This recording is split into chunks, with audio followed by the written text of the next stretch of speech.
महापालिकेच्या रुग्णवाहिका सेवेमध्ये मोठ्या प्रमाणात बिघाड झाल्याचा आरोप करत शिवसेनेचे गटनेते तथा नगरसेवक अमोल शिंदे यांनी पालिका प्रशासनावर जोरदार टीका केली आहे।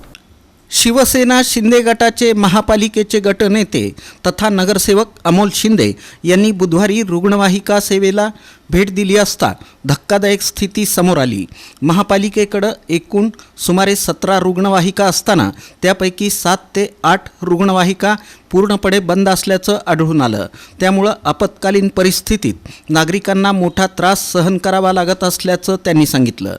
यावेळी महापालिकेच्या आरोग्य अधिकारी डॉक्टर राखी माने यांची उपस्थिती होती। सन 2022 ते 2024 या कालावधीत रुग्णवाहिका खरेदी प्रक्रियेदरम्यान तब्बल 23 फेरफार झाल्याचा आरोपही अमोल शिंदे यांनी केला। एवढ्या फेरफारानंतरही आज अनेक रुग्णवाहिका बंद पडलेल्या असणं ही गंभीर बाब असल्याचं त्यांनी नमूद केलं।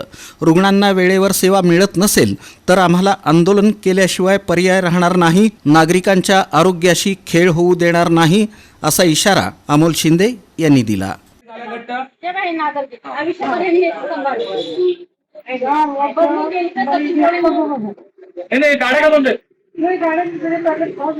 कसं काय बॅटरी खराब होते? 3 वर्षाच्या आत कसं काय बॅटरी खराब होते? काय काम?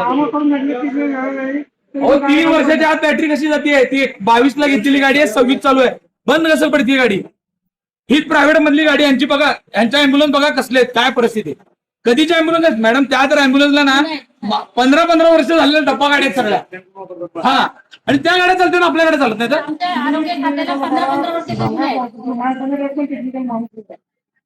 मी काय नुसतं पगारीचं मेळ घालायचं काम आहे काय?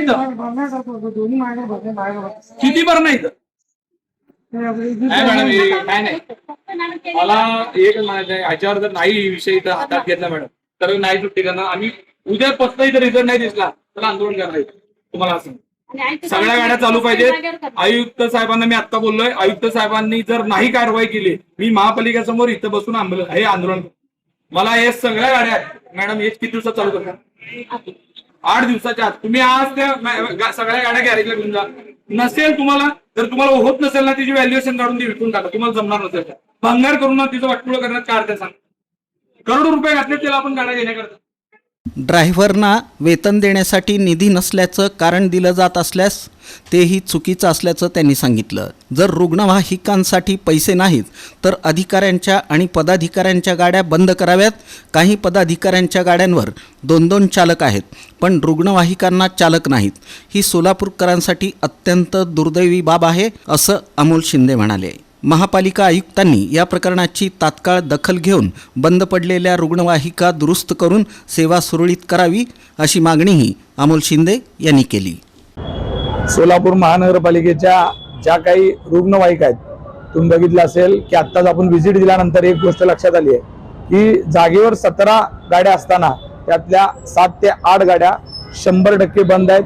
त्या गाड्या खरेदी करताना 2022-24च्या दरम्यान 23ला काही गाड्या आल्यात तरी सुद्धा अशा पद्धतीच्या गाड्या बंद ठेवणं, त्याचे स्पेअर पार्ट जाणं ही खूप भयावह अशी परिस्थिती आहे। एकीकडे सिव्हिल हॉस्पिटलला मोठ्या प्रमाणामध्ये ग्रामीण भागातल्या रुग्णांचा मोठा लोड आहे, शहरी भागातल्या लोक तिथं रुग्णसेवेसाठी येत असतात आणि तिथं सुविधा देणार नाही, तिथं प्रायव्हेट अँब्युलन्स चालू आहेत। तुम्ही बघितलं असेल समोर आता मोठ्या प्रमाणामध्ये प्रायव्हेट अँब्युलन्स चालतात आणि महापालिकेच्या अँब्युलन्स बंद ठेवणं हे खऱ्या अर्थानं त्या प्रायव्हेट ह्यांना मदत घेऊन त्यांना लाभ देण्यासाठी या सगळ्या गोष्टी होत आहेत का काय? भ्रष्टाचाराचा हा दुसरा मार्ग काढलाय का काय? अशी परिस्थिती आहे। मी आयुक्तांना विनंती करतो की विदिन 8 दिवसाच्या आत या सगळ्या अँब्युलन्स चालू झाल्या पाहिजेत। ज्या ज्या लोकांनी ह्याचे स्पेअर पार्ट चोरलेत, जे काही साहित्य चोरलं गेलंय त्या लोकांवर फौजदारी गुन्हे दाखल झाले पाहिजेत। आता मला वाटतं आरोग्य अधिकारी राखी माने साहेब सुद्धा इथे आले होते, त्यांनीही सांगितलं की 8 दिवसात या सगळ्या गोष्टी आम्ही स्ट्रीमलाईन मध्ये आणतो। पण मी त्यांना विनंती करतो की जर असं झालं नाही आणि लोकांना, रुग्णांना जर सेवा मिळत नसेल तर आम्हाला आंदोलन केल्याशिवाय कोणताही पर्याय नाही। आम्ही आंदोलन करू, रस्त्यावर उतरू, पण महापालिकेचं आर्थिक नुकसान होऊ देणार नाही, एवढं मी सांगतो।